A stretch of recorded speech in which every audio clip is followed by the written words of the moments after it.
Всем привет, всем здрасте, дорогие друзья, с вами Кисель. В этом видео мы с вами будем разговаривать касательно фронтиров и то, как они подходят к таким вещам, как цели сообщества. А обо всем подробнее далее. С вас, как всегда, лайк, подписочка, колокольчик, АСМИА контент. И если хотите поддержать меня и контент, который выходит на канале, то все ссылочки в описании под видео, бусти и донатики. А вот теперь поехали. Давайте-ка быстренько пробежимся по сюжету за этот год, ну примерно так, вскользь. Что у нас было? Запуск супероружия Protoss Wave VHIP 22461010B. Как та штука огромная там висела, так и висит. По сюжету ничего у нас не происходит. Далее прилетели торгоидские титаны. Летели довольно долго. Прилетели, торгоидское вторжение, бла-бла-бла. D2 сбежала, бегала туда-сюда, искала Сальвейшена, потом Salvation, естественно, типа умер у нас во время запуска Protoss Wave, потом выясняется то, что он остался жив волшебным образом, перенеся свое сознание в какую-то там технику или сооружение на основе технологии стражей, но об этом пока что молчком. И нас маринуют в этом плане. Мы ждем, пока у нас только торгоиды, и еще раз торгоиды. И цели сообщества. Так вот, что касательно целей сообщества. Цели сообщества у нас были раньше каждую неделю, потом раз в 2 недели. Недавно была ЦС-ка, и мы ждали ее целых 3 недели. И сейчас снова вернулись к 2 неделям на одну ЦС-ку. Имеется в виду временной отрезок между ними. Так-то они обычно, как и были, по неделе и идут. Но что у нас с ЦС-кой? Такое придумать специально? Но это прям надо постараться. Добыча минералов для Коколер Limited. Получите награду за доставку Бертрандита, Калтана и Прозиодима. Вроде бы все легко. Я тоже обрадовался, то, что наконец-то у нас цель сообщества, где не нужно бить торгоидов, бить кого-то там еще, либо возить товары из точки А в точку Б. Обрадовался, но рано. На стриме это дело мы проверяли. И есть очень неприятные новости. Фронтиры выбрали именно такие минералы, которые просто так найти не получится. Сейчас поясню. И да, вот вам скриншот, сколько людей принимает участие в этой великолепной цели сообщества. А мне кажется, то, что это очень мало людей. И да, какой-то уникум отвез 1051 тонну этого добра. И это было чуть ли не в самый первый день цели сообщества. Откуда он столько это взял, я вообще без понятия. А пока летим, давайте обсудим еще один такой момент по поводу духоты фронтиров. Ну вот, сколько людей хотят новый корабль? Вы хотите новый корабль? Ну, было бы неплохо, согласитесь, но какого-то черта новые корабли вводятся для торгоидов. Это был Орф, хорошо. Это был старый, забытый корабль, который был вырезан из игры, но его ввели повторно. Ввели корабль Глефа. Зачем? Почему?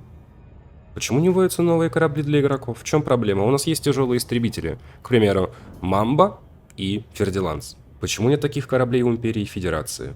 Не знаю. Почему нету среднего корабля Империи? Почему нет маленького корабля Федерации? Вопросов много. Непонятно, чем они там занимаются, потому что, ну, как бы это игра про космос, 99% времени мы находимся на корабле, и что у нас получается? Есть там, скажем, исследования Крайт, Асп, Тайменбэк, Анаконда, торговля, майнинг, катер, боевка, тот же самый катер. Ну хорошо, еще есть корвет и Анаконда. Ну и нельзя забыть, конечно, про Фердиланс. Этой игре не нужны корабли, бла-бла-бла-бла-бла. Ну вот есть игры, скажем, про, не знаю, гоночки. Та же самая Forza Horizon. Нафига туда вводят новые и новые машины? Не знаю. Есть, скажем, игра War Thunder. Нафига туда вводят всю новую технику? Тоже не ясно.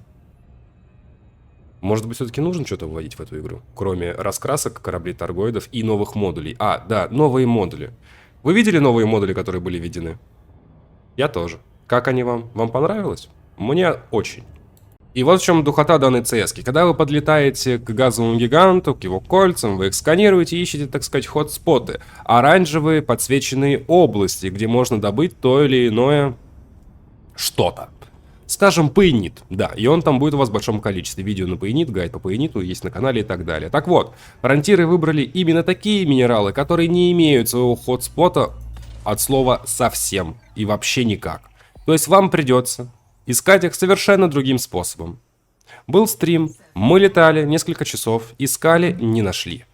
Вот что я имею в виду под хотспотом. И там у нас будет находиться нифига не то, что находится в цели сообщества.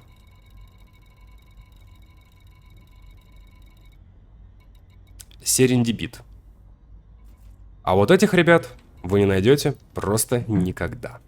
Нужно будет реально открывать Google, вбивать Бертрандит или Dangerous и вам там будет написано, где они находятся. И лететь в эти кольца, и просто тупо их искать и фармить. При этом содержание в астероидах у вас будет даже 1%. Такое тоже было на стриме. Это специально сделано. Случайно так просто нельзя промахнуться в выборе минералов. Ну духота же. Реально духота. Такое ощущение, то, что со временем все становится только хуже, хуже и хуже. Вот у нас 16-е обновление выходит в августе, в начале. Посмотрим, будет ли оно перенесено на сентябрь, посмотрим, что у нас будет введено. Касательно духоты фронтиров, можно реально говорить об этом до бесконечности. К примеру, вот у вас есть скафандры, которые вы прокачиваете, есть ручные пушки, которые вы прокачиваете. А потом вы их улучшаете, ставя туда какое-либо улучшение от инженера. Так вот, вы это улучшение снять не сможете. И вроде комьюнити просило сделать так, чтобы можно было снимать улучшения. И фронтиры вроде сказали то, что да, можно, но как бы этого пока не происходит. Нет, вообще никак. Здорово, правда? Вы фармите гигантское количество материалов для того, чтобы прокачать что-либо наземное, скафандр, ручную пушку, а это реально долго, поверьте. И когда вы просто ставите улучшение, которое хотите попробовать, вы потом не сможете его снять, вам придется сделать заново. Здорово, правда? Как-то так.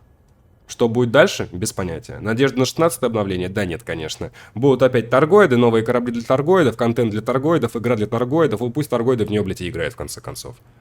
Но у нас есть такая штука, как K-Future Overhaul, которую нам обещали в начале 23-го года. И которая перенесена на конец 23-го. И там только лишь будет сказано, что это такое, блин, будет. Какая-то большая переработка всего. Знаете, я поиграл в сторонние игры Star Citizen, No Man's Sky, Spaceborne, EVE Online. Я вообще пришел в Elite Dangerous из EVE Online, играя в EVE Online с 2013 года по 2020. И на фронтирном что-то надо делать. Иначе люди будут просто рассыпаться в другие игры. Онлайн у этой игры даже боюсь представить какой. К примеру, онлайн у EVE Online в районе 22-25 тысяч. Это в будние дни. По крайней мере, так было вчера, когда был стрим. Какой онлайн у Элитки? Не могу знать, потому что они не пишут эту информацию в лаунчере. А в Стиме пишется там 4000, 5000 человек. Можете зайти и посмотреть, как происходило все это дело. До выхода Одиссеи и после выхода Одиссеи, что стало с онлайном в этой игре, по крайней мере, через Steam. Но зато фронтиры говорят то, что у них все хорошо. По поводу духоты можно добавить следующее. У нас есть гибридные корабли с гибридными технологиями. С технологиями стражей. Сделали пососные истребители. Не маленький, средний или большой корабль. Сделали истребителя. Да, я такой злой, потому что мне не дали партнерку. Но как бы я говорю по делу, я ничего не выдумываю и не накручиваю. Я люблю этот проект, но у меня очень странное отношение к разработчикам, которые этот проект ведут, потому что эта игра достойна, как по мне, лучших разрабов. Эта игра — это, так сказать, гигантская база, на которой можно строить гигантское количество контента и монетизировать его. Делайте как в Destiny, как делает компания Bungie. Надеюсь, я правильно произнес. Каждый год выпускаете платное дополнение. В чем проблема? У вас будут деньги для вашей студии. У людей будет контент, будет онлайн, все будет хорошо. Но нет, люди делают другие игры. Люди, имеется в виду фронтиры. Ну, посмотрим, какие другие игры они делают. В июле, если не ошибаюсь, открытое бета-тестирование новой игры от фронтиров. И да, интересно, что с ней будет. Потому что вспомните ту историю с Формула-1 менеджер, которая произошла. И с акциями фронтиров. И что с ними стало. Ну так, занимательное чтиво. Может быть, из-за всех этих приколов Брабант и ушел с своего поста, хотя фиг его знает. В плане духоты мы можем добавить еще момент с консолями, как они просто кинули через колено головой в пол, воткнув всех людей, которые играют в консоли касательно Одиссеи. Говорили то, что будет, будет, будет. На деле нифига. Сделали просто лишь перенос. Точнее, возможность сделать копию аккаунта консоли на ПК, перенести ее и играть. Интересно почему. Наверное, очень хорошая оптимизация, то, что пятая плойка и Xbox Series X просто не тянут эту игру. А да, там же железо AMD, видимо, из-за этого. Шутка. Железо AMD топ. И еще недавно я увидел такое, от чего у меня разогрелось. Каким-то волшебным образом я это дело пропустил. Вот я вечно говорю то, что фронтиры, зачем вы делаете столько шкурок, делайте что-то другое. Потом я так думаю, то, что, ну, в принципе, да, шкурка это хорошо, покупается за арексы, арекс это игровая валюта, денежка студии. Типа, корабли не делаем, окей. DLC с кораблями не делаем, окей. Постройка наземных баз, делаем, не делаем, непонятно, не ясно. Но они сделали не просто шкурку, они сделали просто, ну, капец. Сейчас покажу, о чем идет речь. Я когда увидел, я офигел.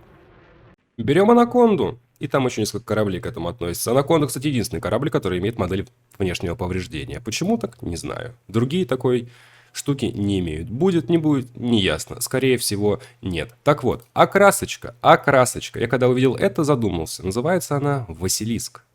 Еще есть, оказывается, Циклоп, Медуза и Гидра. Вы сейчас офигеете. Заходим в раздел комплектов для кораблей. К примеру, давайте антикрыло. И смотрите, что они, наделали. Хотите гибридные корабли с торгоидскими технологиями? Да пожалуйста, вот. Обвесы в виде торгоидов. Это просто что-то с чем-то, друзья. Я немножечко в шоке с этого дела. И ведь не лень было, а потому что арексы. Так вот, в чем проблема? Делать платные DLC я вообще не знаю. Нет, выглядит-то прикольно, но... Это серьезно нужно этой игре? Окей, хорошо. В чем проблема?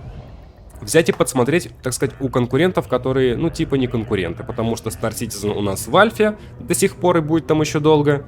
No Man's Sky у нас аркадная, в кавычках, детская игра, хотя игра довольно крутая. И в онлайн вообще про другое. Это типа X4, Foundation X3 и так далее, только в режиме онлайн. Как-никак и в онлайн уже 20-очка стукнуло. 20 лет игре. Так вот, про что я? У Star Citizen очень красивые планеты.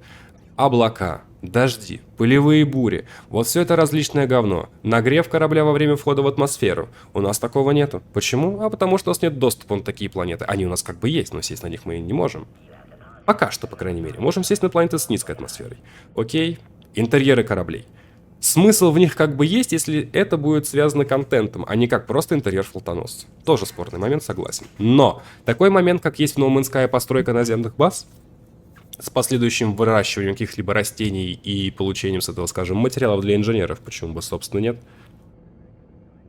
Даже у нас есть на это сподвижки в том плане то, что DataMine обещает нам то, что у нас в скором времени будет возможность постройки наземных баз. Поживем, увидим, наши внуки посмотрят, как говорится. И в онлайн, игре на секундочку 20 лет, у нее есть офигенная схема под названием рынок, живой рынок. То есть вы занимаетесь майнингом, добываете руду, сжимаете ее, либо перерабатываете в минералы. После чего эти минералы используются для создания чего-либо.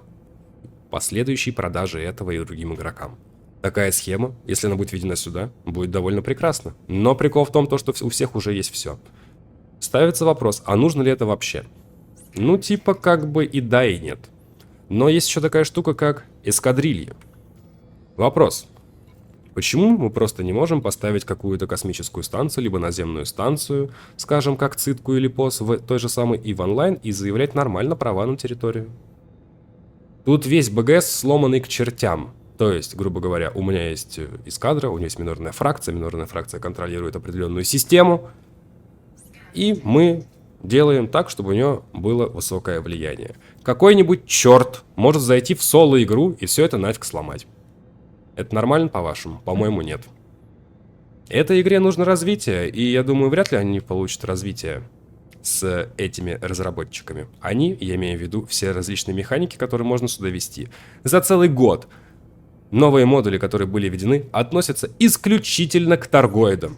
Эта игра реально для торгоидов, а не для игроков, такое ощущение. Ну, еще, может быть, для того человека, который пишет сюжет для этой игры. Он, видимо, как-то кайфует с торгоидов, я фиг его знает. Но у этой игры есть одно очень хорошее. Этого отнять нельзя. Сюжет, который двигается все время. Новости говно-то выходят раз в 2, раз в 3 дня. Куда-то что-то двигается, но двигается пипец как долго. Нужно как-то это дело подтолкнуть. Я понимаю то, что все, что в этой игре вводится, новое, будь то модули, еще какие-то активности, все завязано на сюжете. Сюжет у нас сейчас посвящен полностью торгоидам. И ждать чего-либо от этой игры интересного до конца 2023 года не представляется возможным. Потому что торгоиды и фронтиры так видят свою игру. А это жалко.